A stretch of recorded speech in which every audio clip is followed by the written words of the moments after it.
Hi fantasy managers, welcome to FPL Team Talk. In this video we're going to talk all about defenders. We're going to have a look at some of the most expensive options, the best options, the cheap enabler options. We're going to have a look at those that offer the best value. We'll look at statistically how they've got on in the last couple of seasons, compare them all, which teams to target, everything you can think of to do with defenders. We looked at midfielders and forward earlier on in the week, so if you want to catch that one, go back and see it. In the meantime, don't forget to hit that like button, make sure you click subscribe, and let's talk about defenders.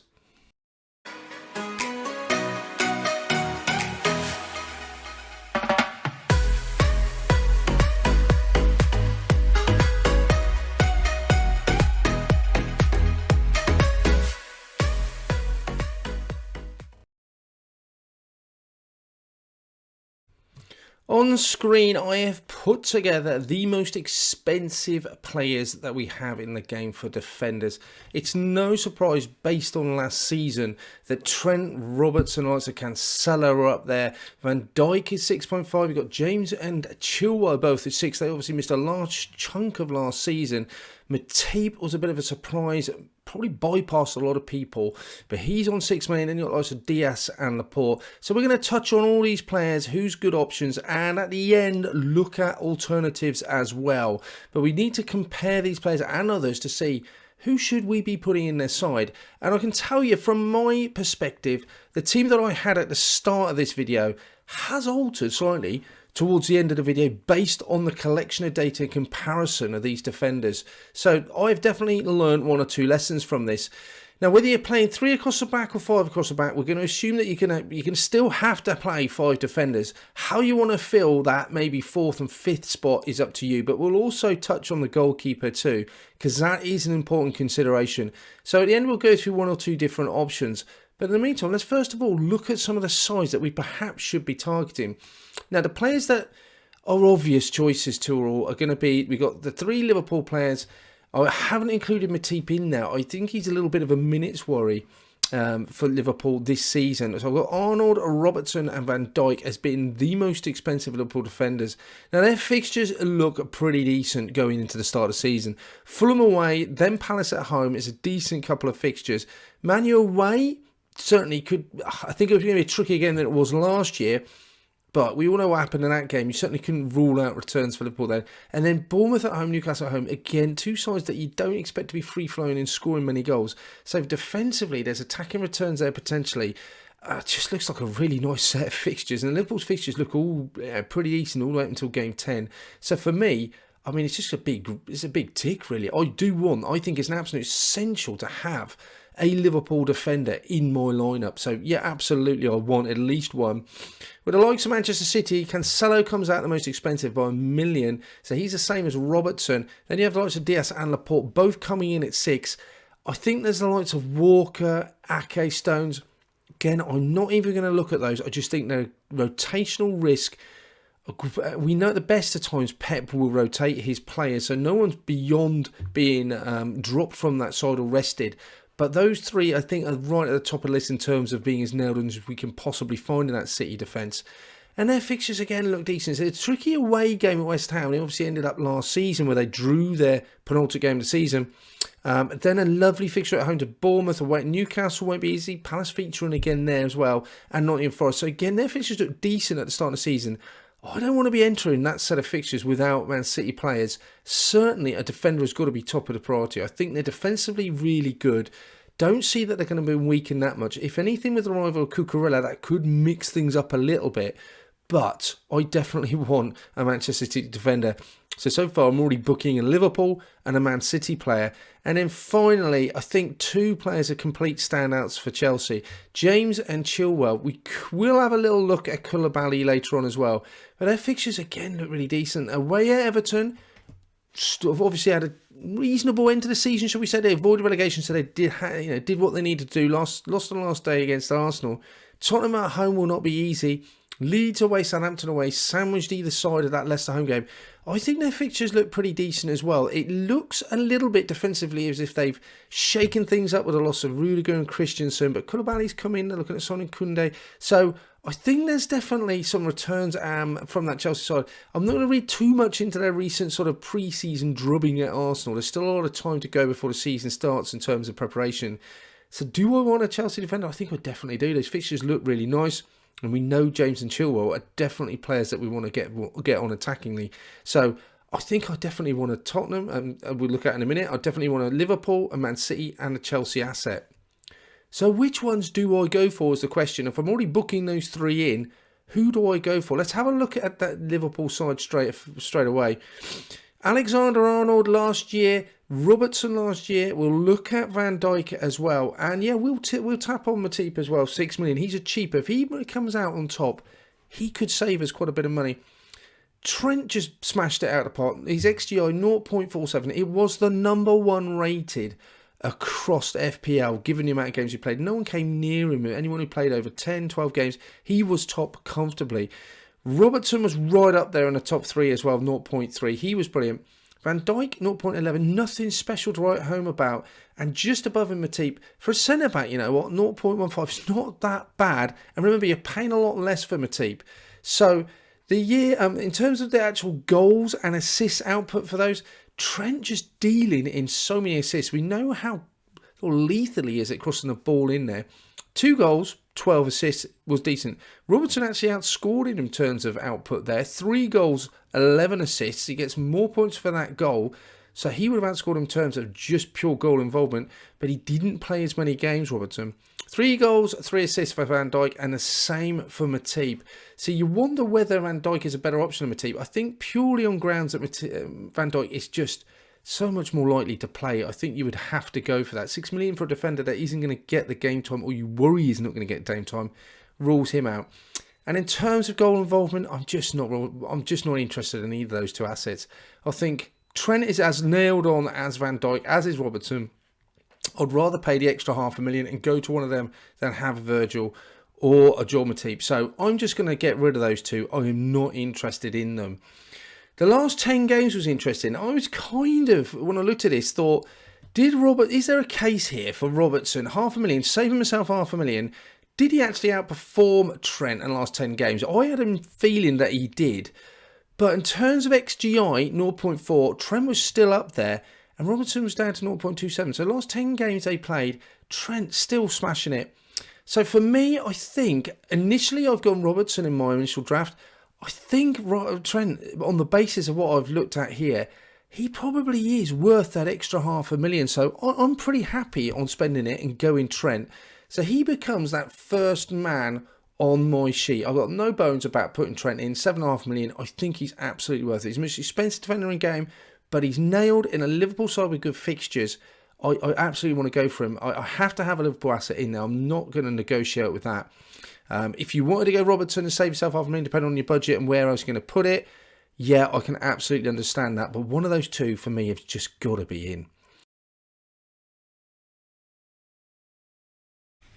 Let's next have a look at Manchester City then. I know I've got to have a Man City asset in that defence. I'm not going without one. And the 3 choices for me are Cancelo, Diaz and Laporte. Now this took me by surprise a little bit. I knew how good the Cancelo's expected goal involvement in last year's Premier League was. 0.29, right out there with the likes of Robertson. Diaz surprised me though. I didn't expect him to be up there with 0.21. That's really decent for a centre-back especially. And Laporte's not a million miles behind, 0.16. Myself included, most of us went Laporte last year just because Diaz got a knock. Laporte seemed certainly more favoured in Pep's thinking, and he definitely had more minutes. So Laporte got the nod there. But now I'm definitely looking at this and I'm thinking maybe Diaz, he's a real Pep favourite in the past. He has had the minutes. I don't think those are going to reduce next year. 0.21, he's a lot less money than Cancelo. I'm saving myself $1 million. Wow, what I could do with that elsewhere. So I am tempted with him straight away. Cancelo scored once. He got 11 assists granted, and he does eat up those bonus points without question. But Diaz got 2 goals. He got 5 assists as well. Majority of those coming straight from set pieces, but nonetheless, they still count. Laporte weighed in with more goals than the other two put together, so he's a real aerial threat, especially from set pieces. Just a 2 assists, but when he's putting the ball in the back of the net 4 times, I don't really mind taking the hit on those assists. So, all in all, I am tempted with Diaz. It doesn't seem right, but it makes sense. For an extra $1 million I'm saving for a slightly less goal threat, I'll be definitely interested to see it. I feel like it's a bit of a ballsy decision to make because Cancelo's definitely the one who's getting more forward, more involved, playing further out the park. But maybe this Diaz from those set pieces is just causing havoc and getting assists and goals. So I am definitely tempted with him. It was interesting in terms of bonus points. I did suddenly start to think, well, okay, what's Cancelo getting in bonus points? He's got 27 bonus points last year, which is fantastic. 12 for Diaz, 8 for Laporte. So, yeah, he is absolutely outstripping Diaz and Laporte for bonus points. Is that enough for a million? At the moment, I've kind of convinced myself that Diaz is the one. For an extra $1 million I'm saving, I'm pretty happy to go with Diaz right now. So him and Alexander-Arnold make up that defence so far. It's controversial, and I'm not saying I'm going to stick with it, but Diaz, just for the moment, feels like the right choice.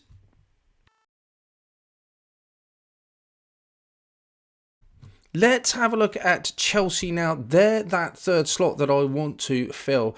Expected goal involvement. I'm going to have a look at Reece James. I'm going to look at Chilwell. I've also included Koulibaly, new signing, and Thiago Silva. Now, they are a little bit cheaper. Only $500,000 cheaper. So already I'm thinking, well, they're going to have to be pretty special to beat James and Chilwell. But let's have a look. In terms of XGI, James, wow, 0.46. Only behind Alexander-Arnold. But you have to say, James didn't produce it across a whole season. When he did come in, he was phenomenal. And especially at the start of the season, him and Chilwell, goodness only knows what they would have ended up in if they had managed to extrapolate that early season form across a whole season. That would have been scary. And that's what I suppose most FPL fans are getting a little bit excited about, having them both fit and ready at the start of the season. 0.46 right up there. Chilwell had a great start. He got 3 goals. He didn't get back-to-back games at the start before he hit that injury. 0.35, again, beats the likes of Cancelo and Robertson, but it's such a straw poll. Koulibaly, we've got to have a look at his from Serie A, 0.11. Not wildly impressive. And then Thiago Silva just right down at 0.05. So he does have some sort of set piece or aerial threat, but it just isn't enough for me. I'm not getting excited by any of that. We looked at their goal output. So James scores 5 goals, 9 assists. So one thing you have to say about James is, remember, defenders score more points for goals than they do for assists. And the fact he's got 5 is really exciting. Chilwell, given he scored 3 goals, which is the most he's ever scored in a season. He got that the previous year, but he's never got more than that. And given how few games he played, that was pretty impressive. 3 goals and 1 assist. It'd be interesting to see just how sort of effective he is at the start of next season. But it's almost like, I don't know how. It's hard to read into that early season last year just how good he was and what he could do. But we'll have a look at the previous season in a minute. Koulibaly got 3 goals, 3 assists, playing in Serie A for Napoli. Thiago got 3 goals and 1 assist. But you know what? For $500,000, I can't really. The saving is not worth it when I look at those XGIs and those figures. And like James is getting 5 goals, 9 assists. Thiago and Koulibaly, they just do not interest me at all in that side. If I go back to the previous season, because I was worried about James and Chilwell and how few games they played, his XGI James was 0.2, which wasn't anywhere near up to last year's standard. Remember, it was under different management. Maybe that's the difference. Chilwell was roughly the same, slightly better at 0.21. So they both have improved. You've got to say they're both a year older. They're both playing under Tuchel, under a slightly different system where they do get forward so aggressively. For the pair of them, I mean, I just got, in terms of fitness, in terms of less injuries, in terms of less competition, because Chilwell, remember, has got Alonso playing down that wing. There's no obvious replacement for James. You could play the likes of Azpilicueta. You've got the likes of Loftus-Cheek playing it across there sometimes as well. But James is just the out-and-out right wing-back. For me, it's just got to be Reece James. I can absolutely understand if you want to go for Chilwell for a punt. I mean, there's definitely an argument at $6 million going for both. I totally agree with that. I personally wouldn't mind doubling up on that Chelsea defence. But right now, James, if I had to pick one of them, as a kind of non-negotiable, James has been in for the start for me, and nothing I've seen so far on those figures makes me want to change my mind. We've got then 2 other slots to fill in. Let's have a look at the different options for those. What other players could we look at? I'm going to go straight in there with Zinchenko. Arsenal's fixtures look pretty decent, and Zinchenko's recently moved to Arsenal from Manchester City. I don't think for a minute he's gone there to play another bit part role. He's gone there to first team football. His XGI looks decent, 0.25. Don't get me wrong, it's not blowing anyone off the face of the earth with those stats. But 0.25, I wonder if it's being affected by the fact he's just not getting a run of games. Man City's playing in different positions. There's no question about his quality, but he stands out from that Ukraine side like a sore thumb. He is a top class player, whether it's at fullback, whether it's in midfield like he plays for Ukraine. His fixtures look really decent. Arsenal at home to Palace, it seems a little bit generous giving Arsenal a green fixture there, given how much they were walloped there at Palace last year. Leicester at home will be tricky, but then you've got Bournemouth and Fulham, 2 newly promoted sides, and then Aston Villa at home. So he's got 3 home fixtures in the first 5.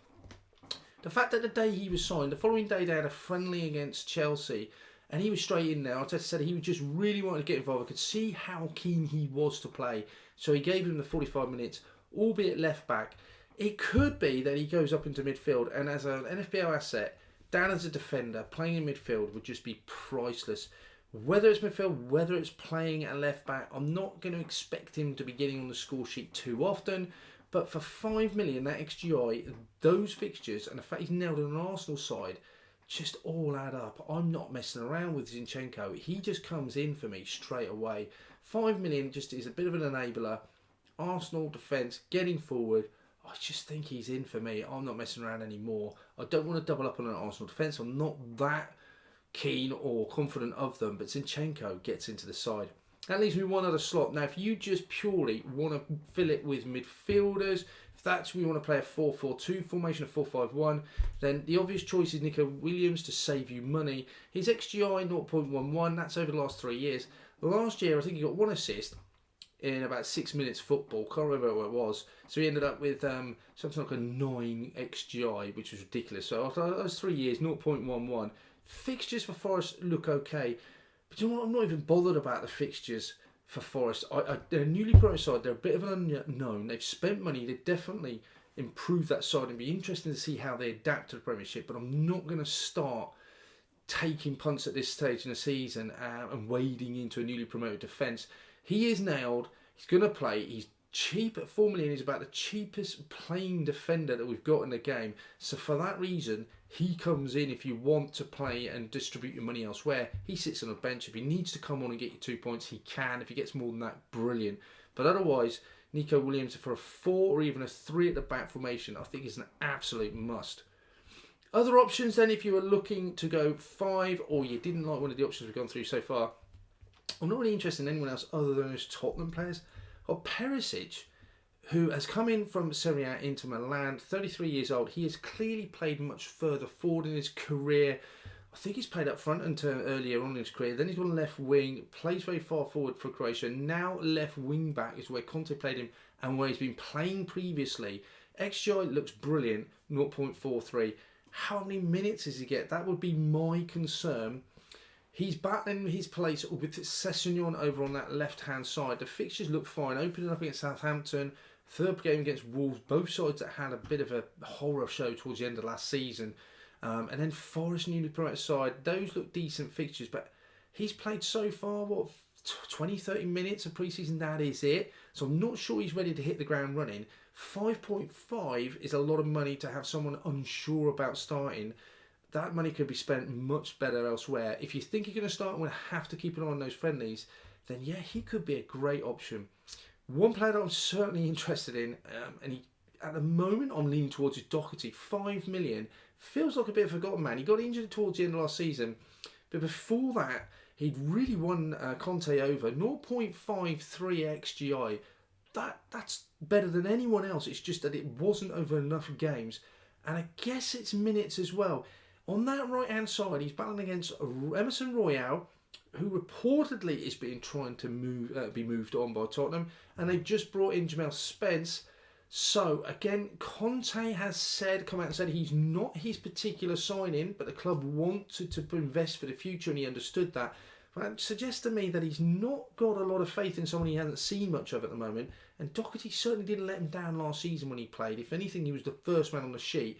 So, just minutes for me at the moment, Dougherty in pre-season, but if it looks like he's got that place nailed, 5 million, he just looks an absolute bargain, and I would much prefer go him over 33-year-old Perisic, that I don't think is going to play 3 times a week, especially when European fixtures start coming up. If, on the other hand, Sessegnon keeps his place, then yeah, wow, he could be really good. Ended the season over on the left-hand side, 0.31, decent. Remember, he's only 4.5. But it goes back to the same question. Perisic and Sessegnon, are they going to share minutes? I can only assume that they are. Perisic, you would assume, has come to get most minutes there. Players that left wing back, and Sessegnon will give him a rest every now and then. But that means Dougherty's pretty much unopposed on that right side, and has spent somehow converts Conte. But it's going to be a good job, because I mean Dougherty has just done so well. So for me, that last place, 5 million, at the moment it's Dougherty's to lose. I really like Dougherty. Feels like he's the forgotten man. Everyone's gone over the furore of Perisic, but Dougherty for 5 million, that XGI looks brilliant. If I can get some assurance, I think, in those pre-season friendlies that he's going to be playing, he gets it for me. So, lastly, what about the goalkeeping situation? Let's have a look. Goalkeepers, it comes down to me for Mendy for 5 million. His fixtures that we've seen already look good. Got a choice of Alisson at 5.5. Again, we've had a look at how tasty his fixtures look. And Ederson at 5.5. I'm not interested in the risk, because I'm definitely going to have a Tottenham defender, and I don't want to double up on it. There are 4.5 options out there. There's lots of Reyes, Sanchez, Ramsdale's well 5, but if I've got Zinchenko, I'm not doubling up on that Arsenal defence. I'm not that confident of him. And for the cheaper keepers feel so cheap, and Mendy at 5 million, I don't feel like I'm really going to waste time going for a 4.5 when I can just set and forget one of the top 4 goalkeepers, and that's what I can do. So none of the others particularly interest me. I mean, Meslier, I don't know about the Leeds defence. There's a lot of Jesse March, seems to have tightened them up, but am I going to get enough out of them? Pickford, save points, all those sort of things. I just don't want to mess around. For me, I want to pick my goalkeeper, set and forget. Mendy at 5 million seems to be the obvious choice for me. I don't mind doubling up on that Chelsea defence. Gives me James and Zinchenko. But one thing for sure, James is an absolute non-negotiable and set in stone. Zinchenko for 5 million, I think, as well. Dougherty's got to be close for me if I can get some assurances from pre-season friendlies that he's going to start. But those two are not changing. If you wanted to go Chilwell as well, I absolutely understand that. And then I'd cover myself from the City defence by bringing in Ederson. Other choices, I could go Cancelo and double up on Ederson if I didn't want to double up on that Chelsea defence with Chilwell.